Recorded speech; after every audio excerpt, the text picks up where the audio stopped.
So WhatsApp guys, কেমন আছো তোমরা সবাই? আশা করি সবাই খুব ভালো আছো। Anime series Death Note explain করবো। তো এটা রিলিজ ডেট হচ্ছে 2006 সাল এবং এটার IMDb রেটিং 8.9। এপিসোড শুরুতে আমাদেরকে সিনিগামিদের সিন দেখানো হয়। তো সিনিগামি হচ্ছে জাপানিজরা সিনিগামিদের গড অফ ডেড বলে থাকে, যা বাংলায় মৃত্যুর দেবতা বলা হয়। সেখানে আমাদের একটি সিনিগামিকে দেখানো হয় যার নাম হচ্ছে রিউক। সে সেখানে বসে থাকে এবং বাকি সিনিগামিদের দেখতে থাকে। তারপর আমাদের মানুষের দুনিয়া দেখানো হয়, যেখানে এক হাই স্কুল স্টুডেন্ট যার নাম লাইট ইয়াগামি, সে তার ইংলিশ ক্লাসে বসে থাকে এবং ক্লাস টিচার লাইট ইয়াগামিকে জাপানিজ সেন্টেন্সে একটি ইংলিশ ট্রান্সলেট করতে বলে এবং সে খুব সহজে তা বলতে পারে। তারপর দেখা যায় সে যখন বাড়ি যাচ্ছে তখন সেখানে নিউজ রিপোর্টিং হচ্ছিল।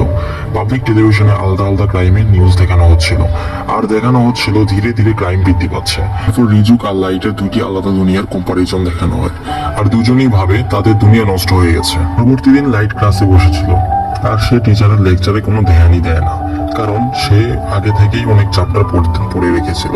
তাই সে জানলা দিয়ে বাইরে তাকিয়ে থাকে। তখন সে দেখতে পায় আকাশ থেকে এক নোটবুক জমিনে এসে পড়ে। যখন স্কুল শেষ হয় তখন সে দেখতে যায় আর দেখে নোটবুকটা এখনো ওইখানেই পড়ে আছে। তখন সে নোটবুকটা উঠায় আর প্রথম পেজ ওপেন করে, তখন সেখানে লেখা থাকে, তুমি যেই মানুষের নাম ডেথ নোটে লিখবে ওই মানুষটাই মারা যাবে।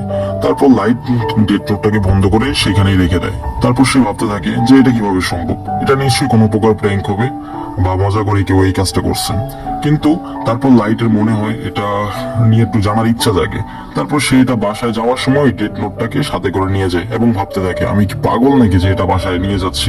আর সে যখন ঘরে আসে তখন সে ওই বইয়ের রুলস গুলো পড়তে থাকে। এখানে লেখা থাকে যেই মানুষের নাম এই ডেথ নোটে লেখা থাকবে সেই মানুষ 40 সেকেন্ডের মধ্যে হার্ট অ্যাটাকে মারা যাবে। ওই মানুষের নাম লেখার সময় আপনার মনের মধ্যে ওই মানুষের চেহারা থাকতে হবে, কারণ ওই সেম মানুষ নামের আরো অনেক মানুষ আছে, তাই ভুলবশত অন্য কোনো মানুষ যাতে না মারা যায় সেজন্য অবশ্যই আপনার ওই মানুষের নাম এবং চেহারা মনে রাখতে হবে। তারপর আরো বলা হয় হার্ট অ্যাটাক ছাড়াও মানুষকে অ্যাক্সিডেন্টের মাধ্যমে বা রোগে আক্রান্ত করে মারা যেতে পারে। তার জন্য সেই ব্যক্তির নাম লিখে অ্যাক্সিডেন্টের তারিখ লিখতে হবে এবং কিভাবে মারবে তা বিস্তারিত লিখতে হবে।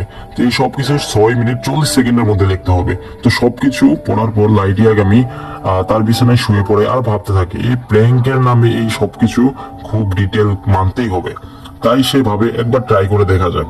কিন্তু নাম লেখার সময় সেভাবে যদি আমি নাম লিখলাম আর সত্যি কেউ মারা যায় তাহলে তো আমি খুনি হয়ে যাব।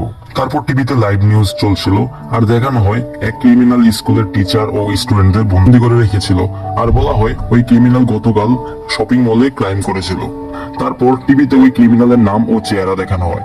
তো লাইট তার নাম আর তার চেহারা দেখে ডেথ নোটে তার নামটা লিখে এবং 40 সেকেন্ড অপেক্ষা করে। তারপর দেখে কিছুই হয় না। যাই যখনই টিভি বন্ধ করতে নেয় তখনই দেখানো হয় সব স্টুডেন্ট টিচার বিল্ডিং থেকে বাইরে বের হতে শুরু করে। তারপর কনফার্মেশন দেওয়া হয় যে কোনো পুলিশ অপরাধীকে শুট করেনি আর শুধু বলা হয় সে হঠাৎ মাটিতে উঠে পড়ে। তখন লাইট ইয়াগামি বুঝতে পারে হার্ট অ্যাটাক এসেছিল আর সে তখনই চমকে যায়।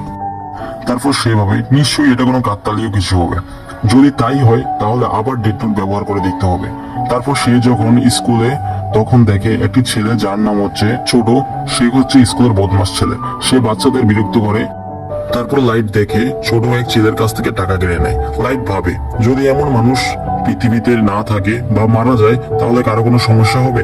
কিন্তু লাইট তারপর ভাবে তাকে এমন মানুষ মারা অ্যাভয়েড করতে হবে যাকে সে চিনে। যখন লাইট বাড়ি ফিরছিল তখন মোটরসাইকেল গ্যাং এক মেয়েকে বিরক্ত করছিল। এক শপে যাচ্ছিল তখন সেই গ্যাং এর নাম শুনতে পায় যার নাম হচ্ছে ডাকু। তারপর লাইট শপে গিয়ে ডাকুর নাম ডেথ নোটে লেখে এবং ট্রাফিক অ্যাক্সিডেন্টের কারণ লেখে। তারপর 40 সেকেন্ড পর ওই মেয়েটি যখন ওদের থেকে পালিয়ে যাচ্ছিল তখন ডাকু ওই মেয়েটির পিছনে মোটরসাইকেলে বসে মেয়েটিকে পিছা করতে যাচ্ছিল। তখন এক ট্রাক এসে ওই ট্রাক ডাকুর উপর দিয়ে চালিয়ে দেয়, যার ফলে ডাকু সেখানেই মারা যায়। তখন লাইটের সম্পূর্ণ বিশ্বাস চলে আসে যে ডেথ নোট আসল, এটা সত্যিই কাজ করে। তারপর সিনিগামি রিয়োগের সিন দেখানো হয় আর রিয়োগ বাকি সিনিগামিদের বলে আমার ডেথ নোট পড়ে গেছে। তারপর বাকি সিনিগামি রিয়োগের উপর হাসে আর বলে তুমি সবসময় বিপদে পড়ে যাও আর তুমি ওই ডেথ নোট কোথায় ফেলেছো? তো তখন রিয়োগ বলে মানুষের দুনিয়াতে, আমি ডেথ নোট মানুষের দুনিয়াতে ফেলেছি। তারপর এক সিনিগামি বলে তোমার কাছে তো দ্বিতীয় ডেথ নোট ছিল তাই না? তারপর রিয়োগের কাছে দ্বিতীয় ডেথ নোটটি দেখানো হয়, কিন্তু তার প্রথম ডেথ নোট লাগবে। আর সেখানে এক পোর্টাল ছিল যেটা মানুষের দুনিয়া আর সিনিগামিদের দুনিয়ার সাথে সম্পর্কিত। তখন রিউক তার ডানা মেলে আর ওই পোর্টাল দিয়ে মানুষের দুনিয়াতে চলে আসে। আর এখানে লাইট স্কুল থেকে বাসায় চলে আসে তার মাকে ন্যাশনাল এক্সামের পেপার দেয়, সেখানেও সে ফার্স্টই ছিল। তখন তার মম বলে তোমার কোনো গিফট লাগলে বলতে পারো, কিন্তু লাইট তার রুমে চলে আসে আর বলে আমার কোনো গিফট প্রয়োজন নয়, যা আমার দরকার ছিল আমি সেটা পেয়ে গেছি। তারপর সে ডেট নোট ওপেন করে এবং আমাদেরকে দেখানো হয় সে অনেক মানুষের নাম ওই ডেট নোটে লিখেছে। সে তখন ডায়েরিতে নামগুলো দেখে আর হাসতে থাকে। তখন সেখানে রিজুক চলে আসে আর লাইট রিজুককে দেখে ভয় পায় এবং তার চেয়ার থেকে পড়ে যায়।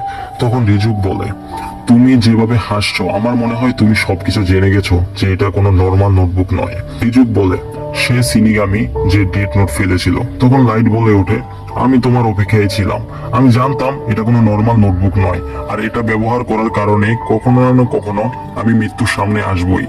তো তখন রিজুক ওই নোটবুক দেখে আর সে খুব ইমপ্রেস হয়ে যায় যে এটা দেখে যে এক লাইট ইয়াগামি শুধু 5 দিনে ডেট নোটে এত মানুষের নাম লিখেছে। অনেক মানুষই তো এত নাম লিখতে ভয় পায়। আর হ্যাঁ, এর আগেও মানুষের দুনিয়াতে ডেট নোট পড়েছিল। তখন লাইট বলে তুমি কি আমাকে শাস্তি দেওয়ার জন্য এসেছো? তখন রিজুক বলে কি শাস্তি দিব, কি বলছো তুমি? একবার ডেট নোট মানুষের দুনিয়াতে পড়ে গেলে তারপর সেটা যার কাছে যায় সেটা একদম তার হয়ে যায় এবং সে যে ইচ্ছা মতো যেভাবে খুশি ব্যবহার করতে পারবে।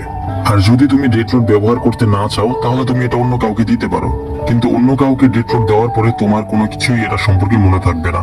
আমি তোমার মাথা থেকে সবকিছু রিমুভ করে দেব। আর আমি তোমাকে আরেকটি কথা বলে দিই, যেই মানুষ ডেট নোট ব্যবহার করে সে তার আত্মার শুদ্ধির জন্য কখনোই নরকে বা স্বর্গে যেতে পারে না। আর যখন সময় আসবে তখন আমি আমার নোটবুকে তোমার নাম লিখবো। তো রিজুক লাইটকে জিজ্ঞাসা করে এটা বলো তুমি সবাইকে হার্ট অ্যাটাক দিয়ে মেরেছো, কিন্তু দ্বিতীয় ক্রিমিনালকে কেন অ্যাক্সিডেন্টে মেরেছো? তখন লাইট বলে যদি সব ক্রিমিনাল হার্ট অ্যাটাকে মারা যায় তাহলে খুব তাড়াতাড়ি মানুষ বুঝতে পারবে যে কেউ ইচ্ছা করে এসব করছে। তখন সে বলে এই দুনিয়াতে খারাপ মানুষের বেঁচে থাকার কোনো অধিকার নেই, এটা তার রেসপন্সিবিলিটি যে সকল খারাপ মানুষকে শেষ করে দেওয়া। আর যখন মানুষ এটা বুঝতে পারবে কেউ সব সময় তাদের দেখছে আর আমাদের খারাপ কিছু করা উচিত নয়, তখন সব মানুষ ভালো হয়ে যাবে। তখন রিজুক বলে যদি তুমি এমন করো তাহলে লাইট পুরো দুনিয়াতে তুমি একা খারাপ মানুষ থাকবে। তখন লাইট বলে না, এমন হবে না, কেননা আমি পুরা জাপানের সবচেয়ে বেস্ট স্কুলে পড়ি আর তার মধ্যে আমি টপার, আর আমি ওই নতুন দুনিয়ার ভগবান হব। আর তখন রিও খুব স্যাটিসফাইড হয় আর তার খুব ভালো লাগে, কারণ এখন মানুষের দুনিয়াতে তার খুব মজা হবে। তো এভাবে এপিসোড 1 শেষ হয়। পরবর্তী এপিসোডগুলো দেখার জন্য অবশ্যই আমাদের চ্যানেলটিকে সাবস্ক্রাইব করবেন। আর হ্যাঁ, আমি একজন নতুন ইউটিউবার, যার কারণে আমার বিভিন্ন উচ্চারণের সমস্যা হয়েছে এবং ভুল ত্রুটি হয়েছে, তার জন্য আমি আপনাদের কাছে ক্ষমা প্রার্থী। অবশ্যই আমাকে এগিয়ে যেতে আপনারা সাহায্য করবেন।